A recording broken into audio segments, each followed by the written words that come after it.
You've probably heard of Apollo 13. It's the one that went wrong. It was scheduled to land on Fra Mauro just when it seemed to the American public that moonshots had become routine. The world watched the life and death drama of Apollo 13 play out in the newspapers and television news programs of the day. This documentary, produced by NASA just after the mission ended, provides the perspective of those who experienced it at the time. Here it is, as it happened.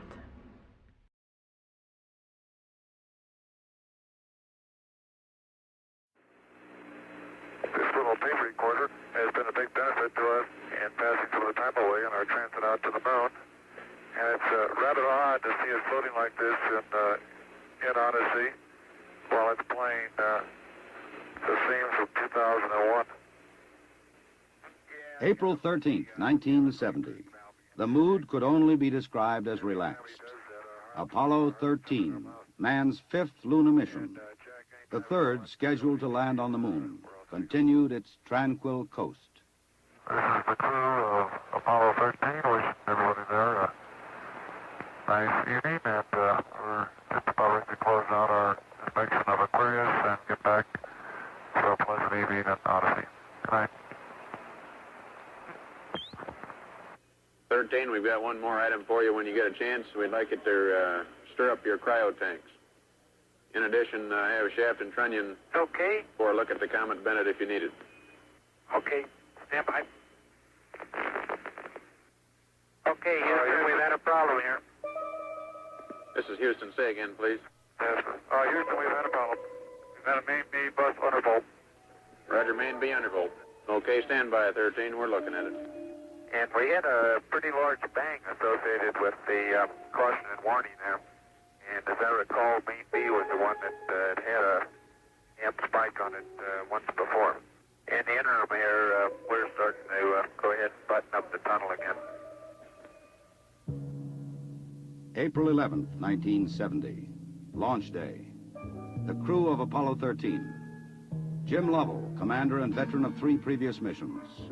He had orbited the moon Christmas 1968 on Apollo 8. Fred Hayes, his first time up, lunar module pilot. Jack Swigert, command module pilot. 3 days ago, he was on the backup crew. Now he replaced Ken Mattingly. Mattingly had been dropped from the mission because he had been exposed to German measles. He would watch the launch from Houston's mission control. Auto sequence initiated, flight. Roger. Flight booster. Go. S4B pre-press complete. Roger. Flight booster. S1C pre-press complete. We're on internal power and we're go. Roger. How's it look, Econ? You got your space? Looks good, flight. Okay. MCC record us to flight speed. Ignition, flight. Roger. Roger. Clock start, flight. Roger. Let's just go, all engines. Roger. Okay, Fido, how's it look? Looks good here, flight. Good agreement. Okay, booster, how do you look? S1C looks good, flight. Okay, Capcom, we'll go on the ground. Okay, we'll go at 1, Capcom. Get reliever, flight. Roger.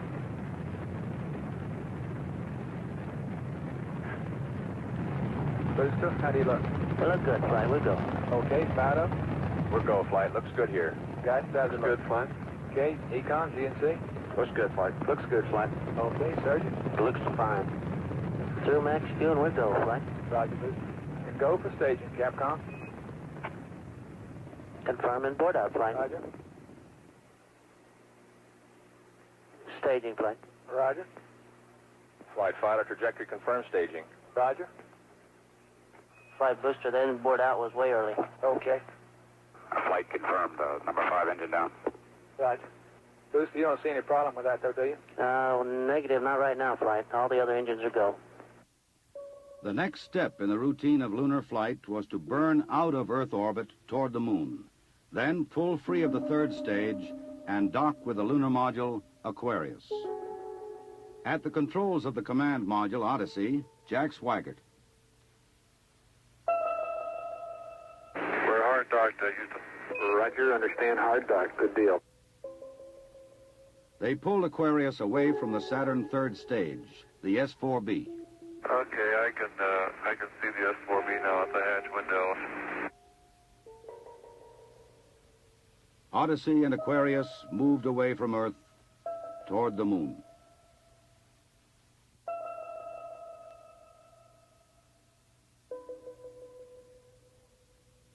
Okay, Houston, we've had a problem here. Flight guidance. Go guidance. We've had a hardware restart. I don't know what it was. Okay. Houston, we've had a problem. We've had a main B bus undervolt. You see an AC bus undervolt there, guidance? Or ECOM? Negative, flight. Believe the crew reported it. We got a main B undervolt. We may have had an instrumentation problem, flight. Roger. And we had a pretty large bang associated with the caution and warning there. The sensation I had, that I had felt a vibration accompanying the bang, not a large vibration or shudder. Is there any kind of leads we can give them? Are we looking at instrumentation, or we got a real problem, or what? We're reading 0 N2 pressure in fuel cell 1 and 13 psi on fuel cell 3 O2 pressure. Okay, Barrett, what do you want to do? Open circuit fuel cell 1 and 3? That's firm flight. Shut down the reactance valve, and I asked for a reconfirmation, since when you do that, it's sort of irreversible. If you shut one of these things down, they only can be restarted from ground support equipment. Yeah, that's because of AC. And it looks to me, looking out the hatch, that we are venting something. We are venting something out into space. Okay, let's everybody think of the kind of things we'd be venting. GNC, you got anything that looks abnormal in your system? Negative, flight. How about you, ECOM? You see anything that, with the instrumentation you got, that could be venting? That's a firm flight. Let me look at the system flight as far as the venting is concerned. Okay, let's start scanning. Here is a bulletin from ABC News. The Apollo 13 spacecraft has had a serious power supply malfunction that could cause the lunar landing mission to be terminated early. I assume you've called in your backup ECOMs? Flight, say again? Have you called in your backup ECOMs now? See if we can get some more brain power in this We thing? got one here. Roger. At the moment, the astronauts are continuing to try to isolate their trouble. A late report says the spacecraft now is operating on battery power alone. All unnecessary equipment is being turned off. Okay, now let's everybody keep cool. We got the LEM still attached. The LEM spacecraft's good, so if we need to get back home, we got a LEM to do a good portion of it with. Okay, let's make sure that we don't do anything that's going to blow our CSM electrical power with the batteries, or that will cause us to lose the main or the fuel cell number 2. Okay, we want to keep the O2 and that kind of stuff working. We'd like to have RCS, but we got the command module system, so we're in good shape if we need to get home. Let's solve the problem, but let's not make it any worse by guessing. My concern was increasing all the time. It went from, I wonder what this is going to do to the landing, to I wonder if we can get back home again. Okay, Ecom, I'm coming back to you. Flight. Go ahead. I think the best thing we can do right now is start the power down. Right about then, it was quite apparent to me that it was just a question of time that the command module was going to be dead. You don't want to get fuel cell pumps off, do you? We can do that on fuel cell number 1 flight. Okay, well, let's make sure we don't blow the whole mission.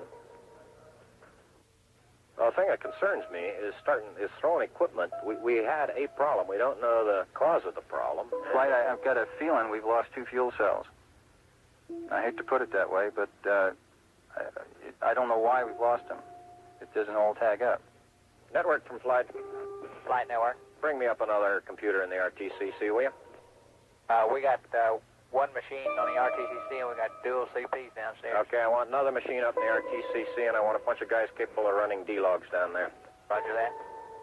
What all this means is only speculation at this point. First, though there has been some tumbling or rotation of the spacecraft, the astronauts do not appear to be in any immediate danger. I'll tell you what, GNC, can you get somebody in the back room to try to figure out what the equivalent delta V is we're getting, so that we can see if we can backtrack to see if we can figure out what's venting?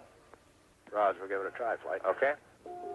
When I looked up and saw both oxygen pressures, one absolutely 0 and the other one going down, it dawned on me, and I'm sure Jack and Fred about the same time, that we were indeed in serious trouble. the only way to survive the situation was to transfer to the LEM. Flight Econ. Go ahead, Econ. The pressure in O2 tank 1 is all the way down to 297. We better think about getting in the LEM or using the LEM systems. I'd say this is as serious a situation as we have ever had in manned spaceflight. We've always called the LEM a good lifeboat under those circumstances. If at any time in the mission, however, the LEM had separated and we had gotten ourselves into a rendezvous situation or the command module being around the moon, then what you state is absolutely true. It would be a fatal situation. Tell me you from Flight. Go ahead, Flight. I want you to get some guys figuring out minimum power in the LEM to sustain life. The accident had occurred 200,000 miles from Earth. Lovell, Swigert, and Hayes rode in the lunar module attached to a lifeless command module. Apollo 13 had started as a mission of scientific exploration. It was now a matter of survival. Since the command module was dead, except for the oxygen and power hoarded for re-entry, the guidance platform of Aquarius, designed to land on and take off from the moon, would have to be used. The first milestone, and I consider this after the accident, I guess, more or less the survival now. The first milestone was to get alignment on the LEM platform. Alignments are important, you know, because without knowing exactly which way the attitude of the spacecraft is in space, there's no way to tell how to burn or how to use the engines of that spacecraft to get the proper trajectory to come home. The position we are now on the Earth-Moon plane, we have to go around the moon to get back if we're going to use the DIPS engine. You would have had enough capability with the SPS engine, but of course we don't dare use that now. So we have to go to the backside of the moon and come back. To get into the correct orbit around the moon, the crew had burned out of a trajectory that would automatically bring them back to Earth. They would have to get back onto a safe course toward Earth. He needs to put his throttle to min also, Flight. Throttle to min? Yes, he's at 29% now, roughly. This maneuver, again, was completed on time, and because it was a manual burn, we had a three-man operation. Jack would take care of the time. He'd tell us when to light off the engine, when to stop it. Fred handled pitch maneuver, I handled the roll maneuver, and I pushed the buttons to start and stop the engines. Aquarius, and you go for the burn.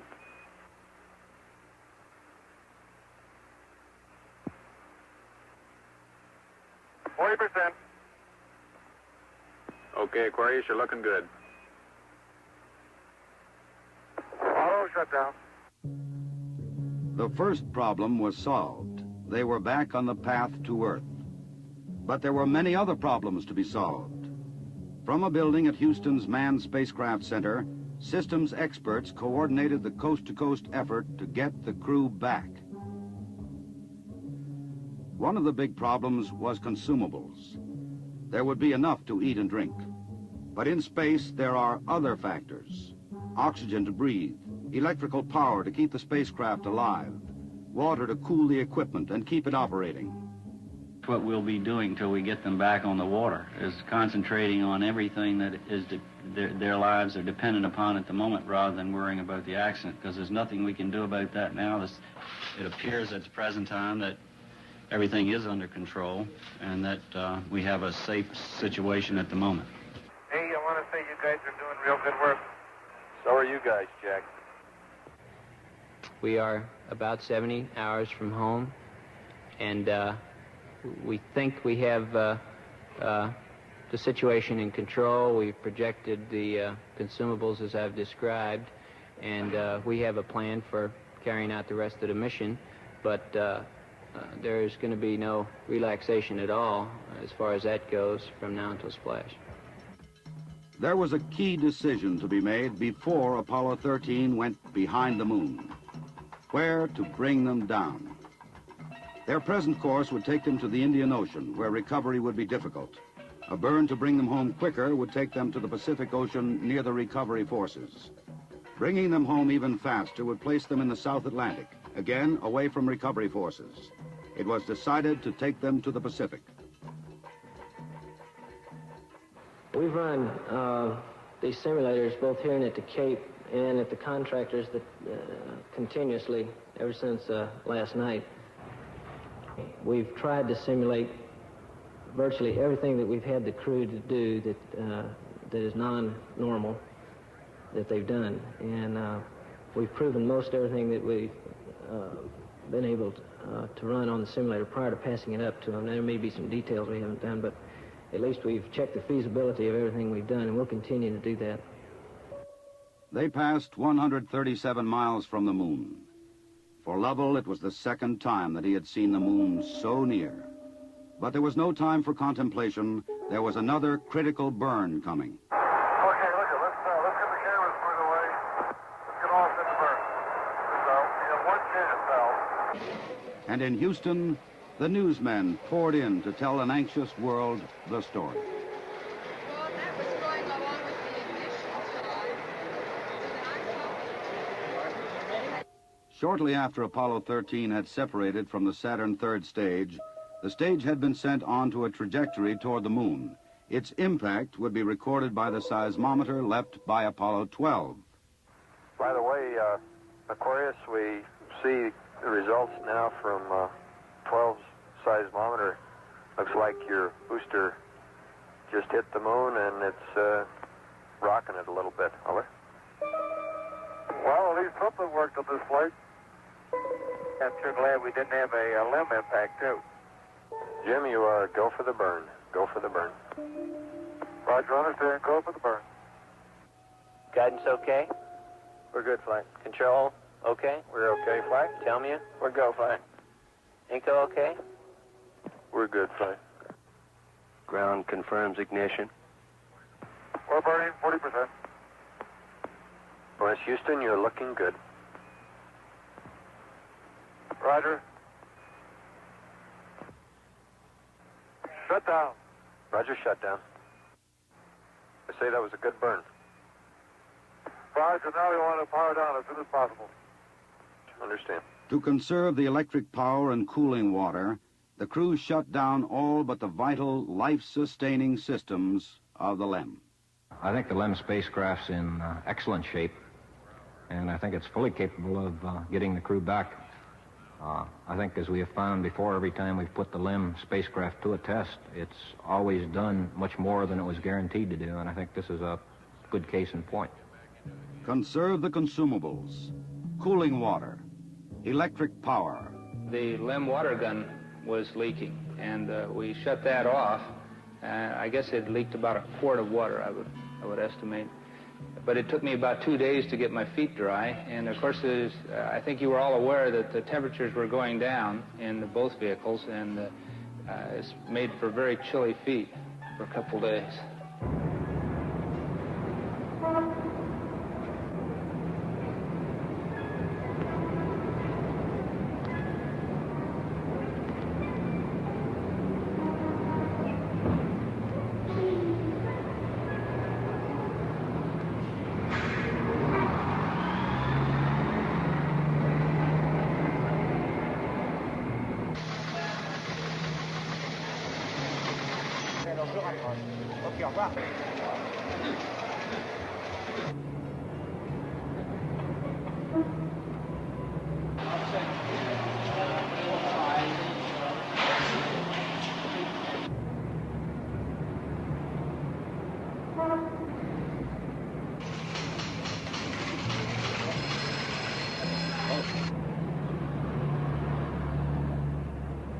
Lord, your astronauts will come back safe.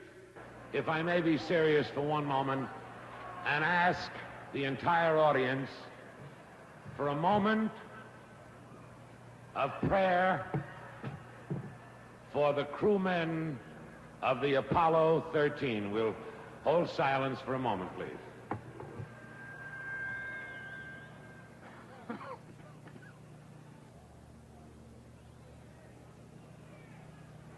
RCS-A stands at 62% and B at 62%. I feel we've gone a hell of a long time without any sleep. We're going to have to start thinking about getting people back to sleep again because I with Little. Command module just slowly kept going down in temperature until I think just prior to reentry, it was down to about 38 degrees. And along with that, it was a sort of a chilling coldness. The walls were perspiring, the windows were completely wet, and it wasn't too healthy. I recall that we went in there to get some hot dogs one day, and it was like reaching into the freezer for the food.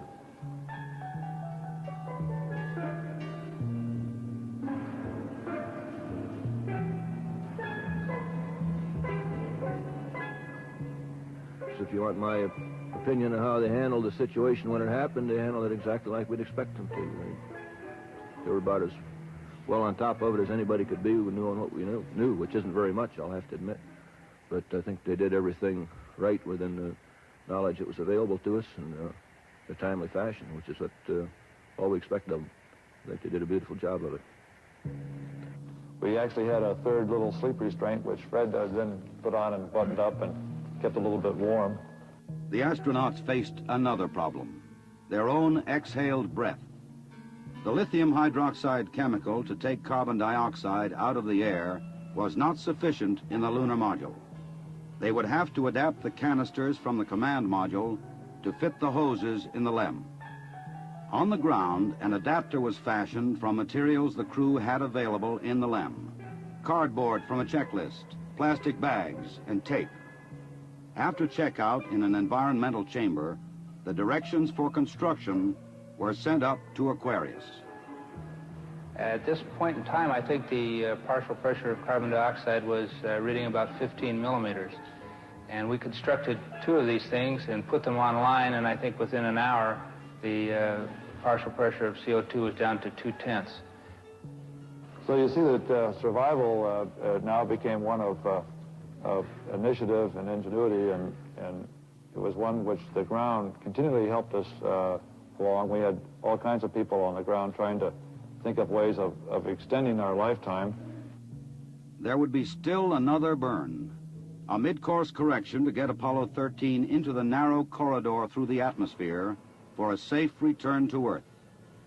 We're at burn attitude, flight. College. Ignition. Thrust looks good. Shut down. Hang in there, it won't be long. There were moments when I didn't know how much consumables we had, whether we could make it back or not, but in a situation like that, there's only one thing you can do. You just keep going, and you just keep thinking up where you can get more consumables. And so that's exactly what we did. On April 17th, they prepared for re-entry. After a small course correction burn, they jettisoned the damaged service module. Copy that. And there's one whole side of that spacecraft missing. Is that right? The whole panel is blown out, almost from the base to the engine. Really a mess. Man, that's unbelievable. Next, they got back into Odyssey to jettison Aquarius prior to entry into the atmosphere. Let's jettison. Okay, copy that. Farewell, Aquarius, and we thank you. Okay, LOS in a minute or a minute and a half. At entry attitude, we'd like Omni Charlie. And welcome home. Thank you.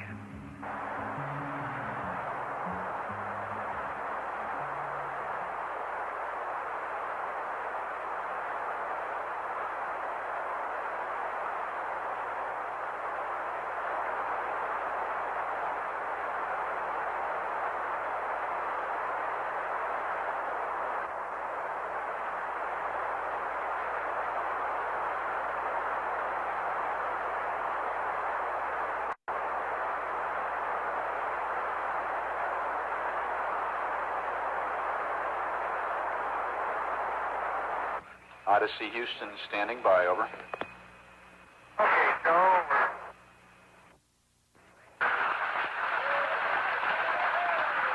Odyssey Houston, we show you on the mains. It really looks great.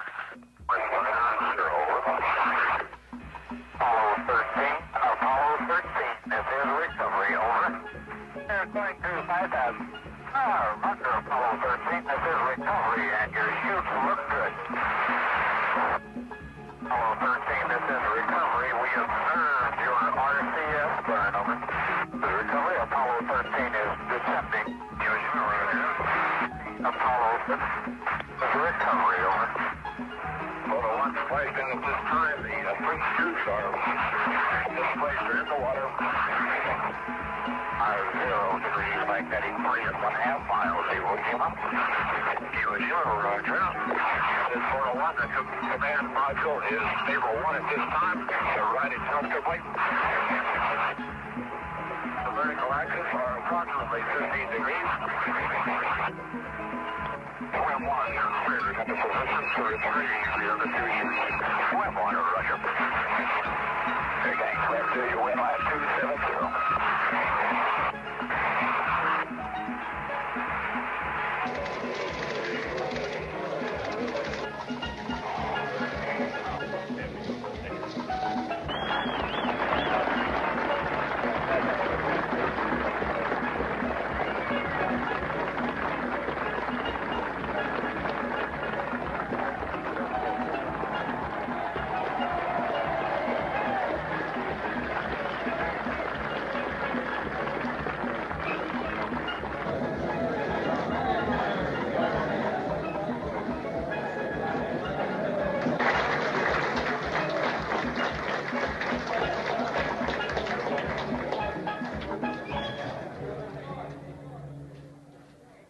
I recall, Captain, that when I spoke to you on the phone, you said that you regretted that you were unable to complete your mission. I hereby declare that this was a successful mission. From the start, the exploration of space has been hazardous adventure. The voyage of Apollo 13 dramatized its risks. The men of Apollo 13, by their poise and skill, under the most intense kind of pressure, epitomize the character that accepts danger and surmounts it. Theirs is the spirit that built America. Your mission served your country. It served to remind us all of our proud heritage of a nation, to remind us that in this age of technicians and scientific marvels, that the individual still counts, that in a crisis, the character of a man or of men will make the difference. GNC, go. Surgeon, go. Procedures, go. AFD, go. Network, go. Computer soup, go. Raj, network, give me an amber. RTC on AFD conference. RTC's on the AFD conference. Okay, all flight controllers, let's play it cool.